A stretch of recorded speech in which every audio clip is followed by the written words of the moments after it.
다음 주일은 추수감사주일이에요. 한 해 동안 우리 하나님께서 베풀어 주신 그 은혜에 감사하는 아주 중요한 날입니다. 올해는 특별히 우리 교회에 베풀어 주신 은혜가 크지 않습니까? 그래서 더더욱더 그 은혜에 대한 감사가 있어야 될 거예요. 아직도 코로나 그 영향이 잔존해 있고 또 여전한 우려들이 남아있는 때 이 희년의 은혜를 되새기면서 우리가 여러 가지 은혜의 일들을 힘차게 진행하며 달려올 수 있었던 것은 그저 우리 노력만으로 되는 게 아니라 우리 하나님의 은혜 덕분인 줄을 알기에 우리가 더더욱더 감사를 드립니다. 아직 남아있는 과제들이 많이 있지만 우리가 기도할 때 은혜를 베풀어 주실 것이라 기대하면서 우리 하나님의 은혜에 더욱더 감사드려야 될 것입니다. 은혜와 부흥에 대한 기대는 언제나 뜨겁습니다. 그래서 이제 우리가 개혁을 위한 영부림이라고 하는, 다시 말해 우리의 신앙을 다시 세워가는 일, 도대체 어떻게 세워갈 것인가, 이제 세 번째 주제를 오늘 함께 나누려고 합니다. 감사에 대한 얘기, 이제 다음 주에 우리가 추수감사절을 앞두고 있는데, 감사해야 되는 날은 맞는데 감사하기 힘든 사람들이 있죠. 또 감사하기 힘든 가정도 있을 거예요. 육신의 아픔과 크고 작은 문제가 여전한 분들도 있습니다. 그래서 감사해야 하는 것은 알지만 감사하기가 쉽지 않다고 말을 합니다. 믿음도 흔들리기까지 합니다. 자, 그렇다면 그 흔들리는 믿음도 우리가 다시 세워야 할 것입니다. 어떻게 세울 수 있을까요? 성전 개혁을 통해 나라를 새롭게 하기 원했던 히스기야 왕이 즉위하자마자 서두른 일이 뭐라고 그랬어요? 제일 먼저 성전 안에 있으면 안 되는 것들을 치우는 일을 먼저 했다고 그랬어요. 치워야 합니다. 그리고 나서 이어한 일이 뭐냐? 이제 성전 제사를 드리는 데 있어서 필요한 것들을 채워 넣었어요. 번제단이라든지 또 떡상이라든지 떡그릇이라든지 모든 제사 용품들을 빠짐없이 채워 넣습니다. 채워야 합니다. 라는 말씀을 들었어요. 자, 이제 채울 것을 채웠으니 당연히 필요한 일들이 이어져야 되겠죠. 오늘 그 뒤에 이어지는 것들이 사실은 본문 앞에 20절부터 28절까지 말씀되어져 있어요. 본문이 좀 길어서 앞부분은 읽지 않고 오늘 29절부터 읽었지만 지난주일 본 본문 다음부터가 오늘 말씀이에요.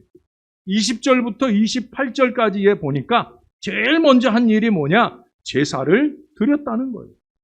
왕과 성읍의 모든 귀인들을 불러 모으고 수송아지 7마리, 수양 7마리, 어린 양 7마리, 수염소 7마리, 그 모든 것들을 드려 성소와 나라를 위한 속죄의 제사를 드립니다. 7마리. 잘 아시는 대로 7은 완전수예요. 완전수. 네? 완전하게 속죄받기 위한 정성된 예물과 함께 올려드리고 있어요. 또 이 일에 있어서 누구도 예외가 없는 걸 보게 됩니다. 거기 보니까 왕도 귀인도 다 하나님께 제사하고 있어요. 하나님 앞에서 속죄하고 있어요. 그렇게 제사를 드리고 있어요. 오늘 주제는 뭐겠어요? 드려야 합니다. 치워야 합니다. 채워야 합니다. 그리고 뭐라고요? 드려야 합니다. 따라서 한번 해보십시다. 드려야 합니다. 드려야 합니다.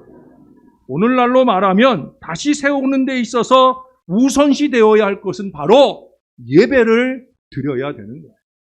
예배 드림, 이게 우선인 거예요. 하나님께 예배합니다. 아까도 말씀드렸지만 이 일에 예외가 없어요. 왕도 귀인들도, 중직자들도, 목회자 못지않게 또 모든 성도들도 하나님 앞에 예배해야 되는 거예요. 예배는 어느 누구 특정한 인물들의 것이 아니라 저와 여러분, 우리 모두가 다 영과 진리로 예배해야 되는 거예요. 예배하지 않고 새로워질 수 없습니다. 언제 어디서든 예배할 수 있어야 됩니다. 예배 가운데 임재하시는 우리 하나님 앞에 정성을 다해 올려드려야 돼요. 매 주일 예배는 매 주일 우리를 새롭게 하기 위해 진행되는 일이에요. 그 예배 가운데 회개를 통해 죄를 속죄하고 또 용서의 은혜를 깨닫고 감사하게 되는 것, 바로 그것이 이 주일의 예배에 필요해요. 여러분, 예배에서 승리자가 되시기를 바랍니다. 예배를 망치고 가지 마세요. 예배를 잘 드려야 돼요. 예배에서 승리해야 이제 그 승리한 기운을 가지고 한 주간의 삶을 살아갈 때 그 주간 중에 있는 또 다른 예배들에 승리하고 그 주간 중에 있는 삶 속에서 하늘의 은혜로 승리하는 역사가 이어지게 될 것입니다. 다른 그 어떤 일보다 우리 하나님께 영과 진리로 예배하는 하나님의 자녀들이 꼭 되시기를 바랍니다. 주일의 예배만 아니에요. 여러분, 주보 안에 있는 예배들은 다 드려야 되는 예배예요. 괜히 주보에다 기록해 놓겠습니까? 네? 여러분, 여기 중직자들은 특별히 기억하셔요. 주일 한 번 예배 달랑 드린 걸로 그걸로 예배 생활 끝내면 안 되시는 거예요. 그래도 예배하라고 부름받은 건데 가장 으뜸된 사명은 이 주보 안에 있는 모든 예배를 다 드리도록 드려야 되는 거예요. 드리지 않고 갱신되지 않아요. 새로워지지 않아요. 예배 드려야 됩니다. 제발 예배 좀 오세요. 이거 주일날 설교 시간에 이 광고하는 건, 이 말씀 드리는 건 이건 참 시간 낭비고 부끄러운 얘기예요. 그러나 예배 생활이 안 되니까, 공예배 드리는 게 안 되니까 네? 예배 드려야 돼요. 여러분, 예배 드리세요. 지금 이 시간에 이 얘기를 했기 때문에 네? 이 인터넷에는요, 제 설교 영상은, 이 2부 예배 설교 영상은 못 올려요. 네, 밖에 내놓기 부끄러운 얘기야. 그거 아나 몰라. 네? 오늘은 일부 예배를 올려야 돼. 어쩔 수 없이. 물론 우리 전체 예배 영상 속에는 이 말씀이 들어가겠죠. 여러분, 예배 좀 합시다. 예배 좀 하세요. 그리고 이 예배 가운데 제물과 함께 드리는 것이 더 있어요. 거기 29절 이하에 보면은 제사 드리기를 마침에 왕과 그와 함께 있는 자들이 다 엎드려 경배하니라. 히스기야 왕이 귀인들과 더불어 레위 사람을 명령하여 다윗과 선견자 아삽의 시로 여호와를 찬송하게 하며 그들이 즐거움으로 찬송하고 몸을 굽혀 예배하니라. 자, 여기 보니까 즐거움으로 찬송하고 몸을 굽혀 경배한다. 엎드려 경배한다. 이것은 제물만 드리는 형식이 아니라 자신을 드리는 고백을 말씀하는 거예요. 예? 다시 세우기 위해 나아가는 사람들이 드리는 것, 그게 뭐라고요? 즐거움으로 찬송한다는 거예요. 이건 더 설명할 필요가 없이 문자 그대로 행해야 되는 거예요. 예? 여러분, 절대 마지못해서 건성으로 찬송하지 마셔. 예? 찬송은 그렇게 하면 안 되는 거예요. 하나님이 지금 내 앞에 와서 내 찬송에 귀 기울이고 계시거든요. 응? 자발적으로 넘치는 즐거움으로 최선의 찬양을 드려야 되는 거예요.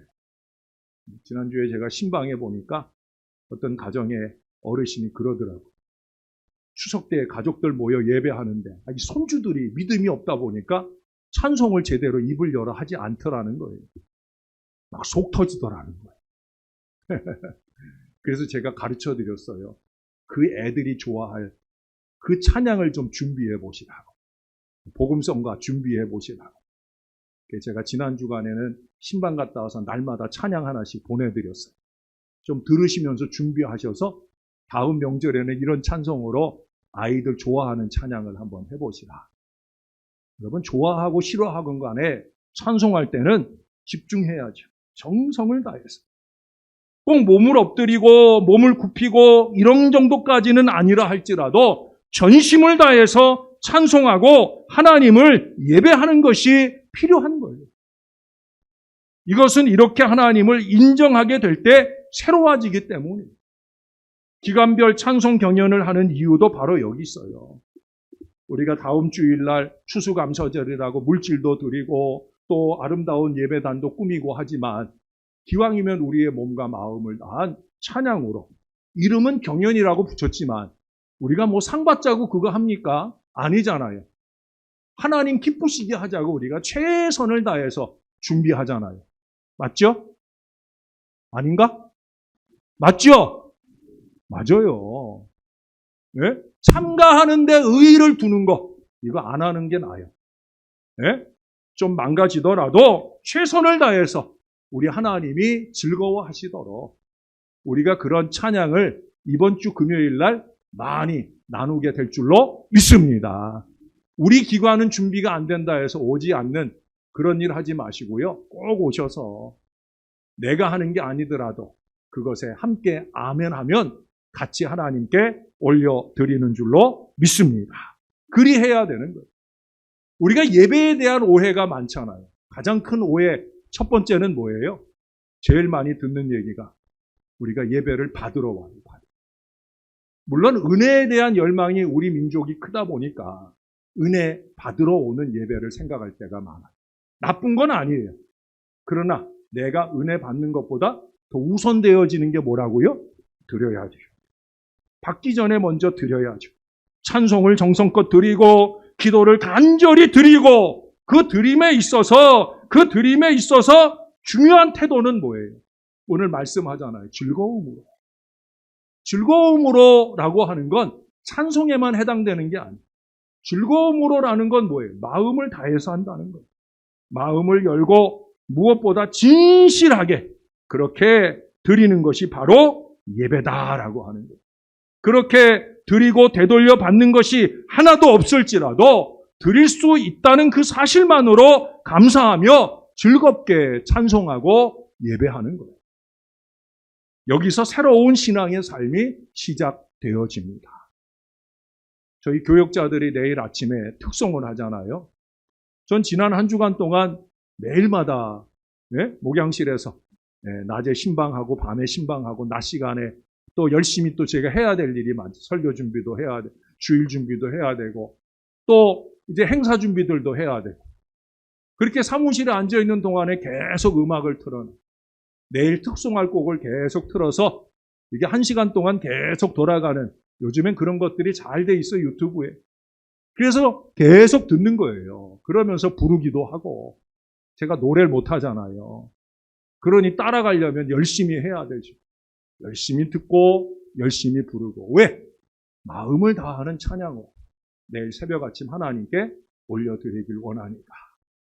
여러분 내일 새벽에 꼭 오셔서 저희가 정성껏 준비한 찬양도 들어주시는 여러분들이 되시기를 바랍니다. 아멘? 아멘 안 하는 사람들은 아예 마음 접고 있는 사람입니다. 31절을 이어봅니다. 이에 히스기야가 말하여 이르되 너희가 이제 스스로 몸을 깨끗하게 하여 여호와께 드렸으니 마땅히 나와 제물과 감사 제물을 여호와의 전으로 가져오라 하니 회중이 제물과 감사 제물을 가져오되 물은 마음에 원하는 자는 또한 번제물도 가져오니. 할렐루야.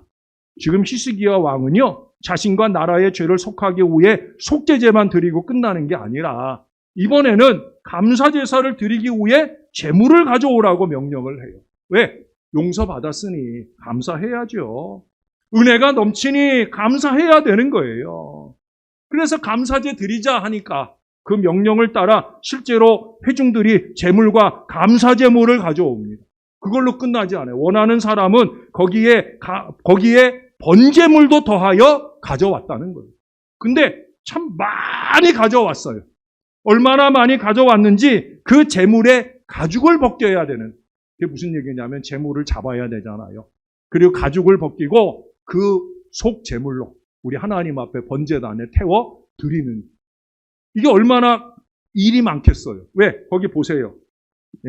33절에 32절부터 번제물의 수요가 숫소가 70마리요 수량이 100마리요 어린 양이 200마리니 이는 다 여호와께 번제물로 드리는 것이며 또 구별하여 드린 소가 600마리요 양이 3000마리다. 어마어마해요. 어마어마해요. 그러니까 이 일을 하는데 제사장이 부족해서 레위인들이 도와주어야 할 만큼 가져왔다는 거예요. 저는 이 본문을 개인적으로 읽으면서 은혜가 많이 되었어요. 그들이 드린 것이 많아서 그런 것만이 아니에요. 백성들이 자발적으로 번제물도 드렸고요. 또 레위인들이 자발적으로 도왔다라는 사실 때문이에요. 저는 언제나 자원을 중요하게 생각하거든요. 제가 헌울림을 광고에 꼭 적어놓는 이유는 헌울림은 자원의 예물이에요. 드려도 되고 안 드려도 되는 거지만 내 마음에 감동을 받고 지금 교회가 필요한 일에 정성을 다해 드리는 거 자원하기 때문에 그런 자원이 아름다운 거예요. 게다가 34절 마지막에 보세요. 레위 사람들의 성결하게 함이 제사장들보다 성심이 있었습니다. 할렐루야. 뭐가 있었다고 그래요? 성심. 제가 아주 중요하게 생각하는 마음이에요. 첫 보면 알잖아요. 사람이 봐도 아는데 하나님이 보면 왜 모르겠어요. 하나님은 중심을 보시는. 이게 정말 성심을 다한 예물인지 성심을 다한 헌신인지 척 보면 아는 거예요. 예? 제사장이 성심으로 하는 건 너무나 당연한 일이겠죠. 그러나 레위인들은 제사장 아니에요. 그러니까 이 일은 자신들의 일도 아니에요. 그럼에도 불구하고 성실하게 그 일을 감당했다고. 여러분, 교회에서 교육자들이 열심히 하는 것이야 당연한 일이죠. 종이 좀 열심히 하더라도 칭찬 안 하셔도 돼요. 그건 당연한 거예요. 교육자들이 열심히 하는 건 당연한 거죠. 물론 요즘엔 열심히 안 하는 사람들도 많아요. 안타까운 일이죠. 그러나 우리 교회 교육자들은 다 열심히 합니다. 근데 여러분, 교육자도 아닌데 성도들이 열심히 섬기는 것을 볼 때 얼마나 감사한지 몰라요. 네? 교회 장례식이 있을 때마다 네? 가까운 데 안 가고 먼 거리 갈 때 새벽 제단 끝나고 바로 출발하잖아요. 그러니 이 장례식에 가려면 네? 일찍이 일어나서 멀리 장례식에 참석하니까 네? 옷도 잘 갖춰 입고 벌써 옷 갖춰 입은 거 보면 어떤 마음으로 왔는지 알 수 있거든요. 그래서 옷 잘 갖춰 입고 정성을 다해 준비해서 그 원거리 장례식에 꾸준하게 가시는 분들이 있어요. 너무 감사하죠. 할 일 없어 다니겠습니까? 아니죠. 사랑의 마음이 있어서 성심으로 함께 하는 거예요. 근데 또 감사한 일이 있어요. 출발할 때는 몇 분 차에 태우지 않고 갔는데 장례식장에 가보니까 거기서 바쁜 중에도 또 와가지고 함께 장례하는 장례에 같이 동참하는 분들이 있어요. 갈 때 인원보다 올 때 인원이 더 많게 되어지면 목사의 마음은 얼마나 감사한지 몰라요. 또 예배를 드릴 때도 자기 편한 자리 찾아서 등기될 수 있는 자리 찾아서 앞자리 꽉 차지하고 앉아있는 게 아니라 거기 있는 유가족들이나 또는 다른 문상객들 먼저 앉도록 배려하고 뒷자리에 좀 불편해 보이고 목사 소리가 잘 안 제 소리 안 들리는 자리는 거의 없지만 그래도 그런 자리에 앉아서 양보하는 이런 분들 볼 때 여러분 저는요 생긴 건 이래도 참 세심하거든요. 그래서 그 세심한 것들을 바라보면 목사의 마음이 흐뭇하고 감사해요. 특세 때도 마찬가지예요. 네? 다 출근하고 힘든 사람들인데 그래도 열심 있게 와요. 아까 말씀드렸던 우리 이 자리에 없으니까 이재익 집사님 같은 분. 여러분 택시 운전하시잖아요. 운전하고 다니셔야 되는데 제가 지금까지 와서 거의 특세 안 빠지고 열심히 오시는 분 중에 한 분을 꼽으라면 이재익 집사님이에요. 훌륭한 분이에요. 적어도 특세 기간에는 내가 안수 집사니까 안 빠지고 오겠다는 거예요. 그러면 그 하루 일이 얼마나 힘드시겠어요. 그래도 오시는 거예요. 왜? 기도하는 때니까. 특별히 기도하는 때니까. 이 가을 기도가 특별히 중요한 건 왜 그래요? 수험생들을 위해 기도하는 거잖아요. 그러니 특별한 마음으로 오는 그분들을 볼 때 감사한 거예요. 여러분 주일날 아침에 일부 예배 때 많은 여종들이 와요. 네? 오늘은 이 여전도의 회원들이 많았어요. 왜 그럴까요? 지금 밥 준비하잖아요. 네? 일찍부터 서둘러 와가지고 예배하고, 그리고 이제 예배 시간에 올라가가지고 2부 예배 때 열심히 준비를 해요. 맛있어요? 안 맛있어요? 맛있어요. 네? 이 밥 못 먹고 가면 억울해. 네. 제가 노예 총무할 때 우리 노예 안에 100여 개 교회를 매주일마다 돌아다녔어요. 다녀도 되고 안 다녀도 되지만 저는 열심히 다녔어요. 근데 가면 밥을 주잖아요. 제가 신월제일교회 담임 목사라 그런 얘기가 아니라 100여 개 교회 가운데 신월제일교회 점심이 제일 맛있어요. 네? 이건 뭐 자기들이 준비해서 아멘 하는 게 아니에요. 여러분 정말 맛있죠? 왜 맛있어요? 성심으로 하니까. 정성을 다해 하니까 맛있는 줄로 믿습니다. 성심을 다해 헌금하고 성심을 다해 준비하니까 맛있을 수밖에 없는 거예요. 이런 모든 일들이 무엇을 위해서? 자기 자신을 위해서가 아니잖아요. 아니 나 먹자고 그렇게 하겠어요? 아니에요. 누군가를 위한 자발적인 섬김이에요. 그러니 이 모든 것들이 하나님께서 기쁘시게 받으시는 산 제사가 되는 줄로 믿습니다. 교회 안에만 아니라 세상에도 섬기는 일에 열심인 사람들 많아요. 지난주에 부산 국제영화제가 있었어요. 저는 영화를 사실은 무척 좋아해요. 네, 근데 시간이 없어서 영화를 별로 못 봐. 혹시 영화 보러 가시는 분들 있으면 저를 좀 낑겨주세요. 네? 목사님 영화 보러 같이 가요 하면 제가 다른 건 몰라도 그거 시간 낼 수 있어요. 네. 근데 지난주 부산 국제영화제에 아주 유명한 사람이 왔어요. 제가 뉴스를 통해 보니까 네? 주윤발이라고 하는 홍콩 배우가 왔어요. 네? 잘 모르시는구나. 네. 그 왜 영웅봉쇄 총 빵빵 쏘던 그 사람 있잖아요. 근데 이 사람이 인터뷰를 하는데 어떤 기자가 물었어요. 이 사람이 얼마 전에 8,100만 원이라도 많을 건데 8,100억을 기부했어요. 어떻게 그것을 기부할 수 있었느냐 물었어요. 그랬더니 이 사람이 웃으면서 내가 한 게 아니라 내 아내가 했다고. 나는 정말 그러고 싶지 않았다고. 내가 평생 고생하고 벌었는데 내가 그게 왜 내고 싶었겠느냐고. 내 아내가. 근데 정말 아내가 원해서만 했을까요? 아니에요.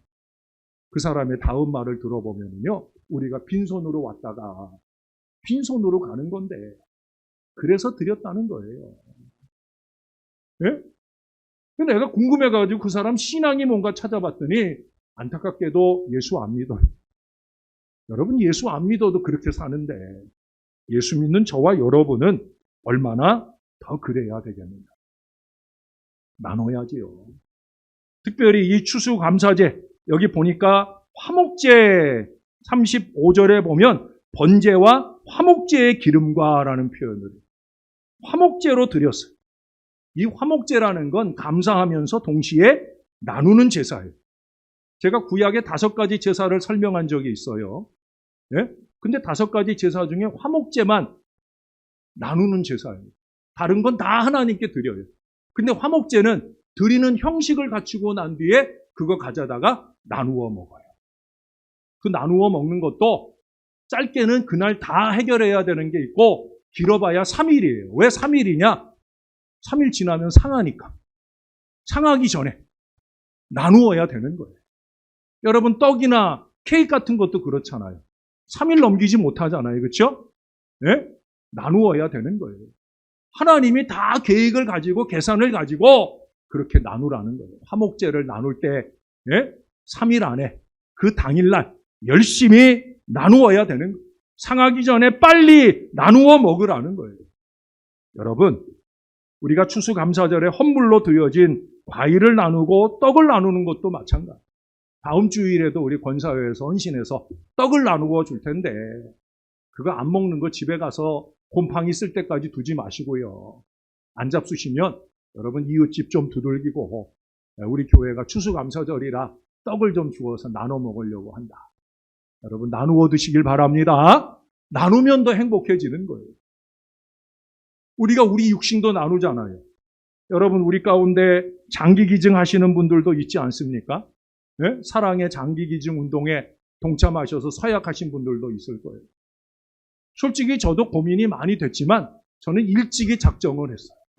그래서 안구도 기증하고 장기도 기증하고 제가 죽은 뒤에 시신도 기증하고 이게 다 작정이 되어 있어요.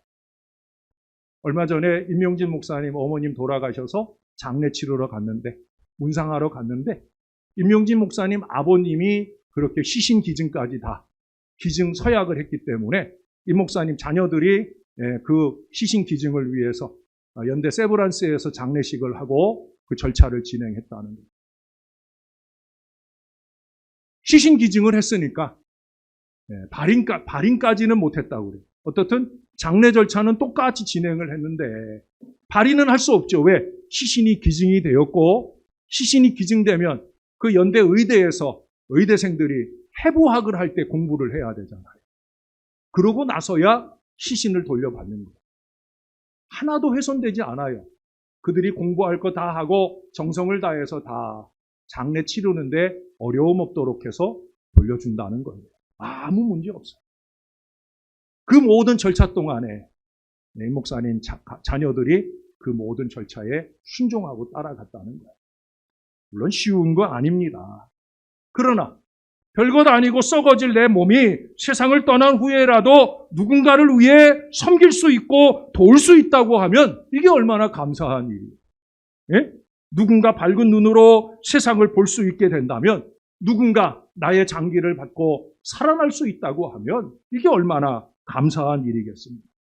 눈만 아니라 모든 장기도 그렇고 심지어 의학 발전을 위한 시신 기증은 더욱더 소중한 것이 아닐 수 없어요. 어떻게 보면 이것을 할 수 있다는 것을 감사해야 할 일이 아닌가 생각이 들어요. 어떤 교회는요, 미혼모들을, 어떤 젊은 집사님이 미혼모들 수용시설을 우연히 알게 되고 방문하게 되고 그래서 거기 여전도 회원들에게 자극을 해가지고 그 미혼모들을 돕기 위해서 그래서 기왕에 우리가 돕고 섬길 때 사서 주지 말고 만들어서 주자. 그래서 그 젊은이들이 모여가지고 기저귀를 만들고 산후용품들을 만들고 그래서 전달을 한다는 거예요. 목사가 볼 때 얼마나 행복하겠어요. 네? 자기들 즐거움을 위해서 열심히 살 나이에 다른 사람들을 돌볼 마음으로 헌신하는 그들을 볼 때 하나님도 행복하시고 모든 사람들이 다 행복할 거예요. 사랑 여러분, 섬기고 나눕시다. 마지막 말씀 한 구절만 보시고 말씀 마무리합니다. 거기 36절에 아주 중요한 감사가 하나 있어요. 이 일이 갑자기 되었으나 하나님께서 백성을 위하여 예비하셨으므로 히스기야가 백성과 더불어 기뻐하였더라. 할렐루야. 여러분, 히스기야의 개혁이 미리 예고되고 진행된 게 아니에요. 갑자기 되었답니다. 그러나 사람은 갑자기 그 일을 할지라도 하나님은 예비하셨다는 거예요. 여러분, 언제나 그래요. 미리 준비하고 계신다는 거예요. 출애굽이 이스라엘 사람들에게 갑자기 어느 날 일어난 일이지만 여러분 출애굽기 1장부터 한번 읽어보세요. 이미 하나님은 80년 전에 어린 모세를 준비하시는 얘기부터 시작이 되잖아요. 하나님은 예비하셔요. 이유는 뭐예요? 우리 모두에게 기쁨을 주시기 위한 것임을 오늘 말씀하고 있어요. 가을 은혜 여행도 갑자기 하는 일이 아니긴 해요, 사실. 우리가 매월 마지막 주 금요일엔 나가잖아요.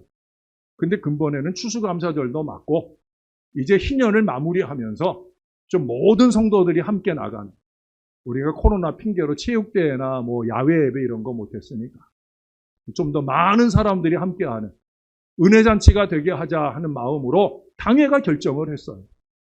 또 그 일을 진행하기 위해서 저는 월요일도 반납을 했어요. 왜? 답사 다녀야 되니까. 갑자기 진행된 일이지만 잘 예비해야 되니까. 지난주엔 결혼식도 있고 해서 제가 휴일이고 못 갔지만 그 전주 월요일에도 아내랑 다 돌아다녔고요. 내일도 마찬가지예요. 내일 제가 답사 가요. 네. 여기 홍천에도 가고요. 또 또 한 가지 교회 일이 있어서 속초까지 내일 다녀와요. 쉬어야 되지만 그러나 하나님이 갑자기 하게 하신 일이라도 하나님도 잘 예비하시지만 이 교회를 섬기는 목사도 잘 예비해야 되니까 저는 가요. 열심히 가요. 무엇을 위해서? 여기 말씀하고 있잖아요. 하나님께 잘 올려드리고 또한 누군가를 위하여 나누는 일을 통해 우리 하나님과 함께 기뻐해야 됩니다. 사랑하는 여러분, 추수감사절입니다. 추수감사절은 드리는 절기예요.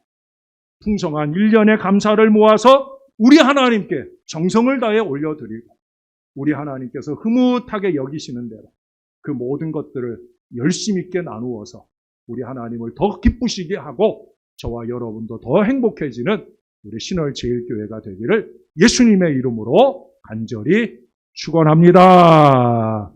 우리 하나님 고맙습니다. 오늘도 말씀을 받습니다. 치워야 합니다. 채워야 합니다. 그리고 이제 우리 안에 채워진 우리 주님께 정성을 다하여 예배를 드리고 감사를 드리고 추수감사를 드리고 또한 주님이 기뻐하시는 일 나눌 수 있기를 위하여 드려야 될 것입니다. 열심히 드리고 나누는데 아름답게 쓰임받는 우리가 되게 하여 주시옵소서. 물질을 나누기는 쉽지만 몸을 나누는 일은 쉽지 않은데 그럼에도 불구하고 열심 있게 내 몸을 나누어 섬기는 모든 손길들을 축복해 주시옵소서. 감사합니다. 예수님 이름으로 기도합니다. 아멘.